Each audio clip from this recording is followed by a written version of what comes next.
Sono ancora ricoverati in gravissime condizioni. All'ospedale i due giovani rimasti coinvolti sabato sera nel terribile schianto a Colfosco di Susegana. Nell'incidente ha perso la vita Martina De Faveri. La ragazza solo 3 settimane fa aveva compiuto il suo 18° anno. Una tragedia che ha lasciato il paese sotto shock. Martina era felice, aveva deciso di trascorrere una serata con gli amici. In macchina anche il fidanzato rimasto gravemente ferito.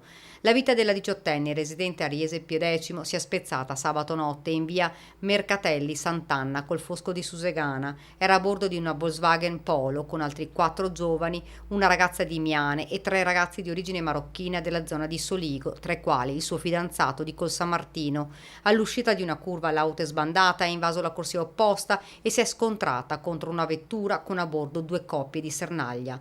Per Martina, che pare fosse nel sedile posteriore, non c'è stato nulla da fare, è morta sul colpo. Immediatamente soccorsi invece gli altri 2 giovani sono stati trasportati in ospedale a Treviso e Conegliano, dove stanno lottando tra la vita e la morte. Toccherà alla Polizia Stradale di Castelfranco stabilire la dinamica dell'incidente. Nelle prossime ore la Procura aprirà un fascicolo per reato di omicidio stradale.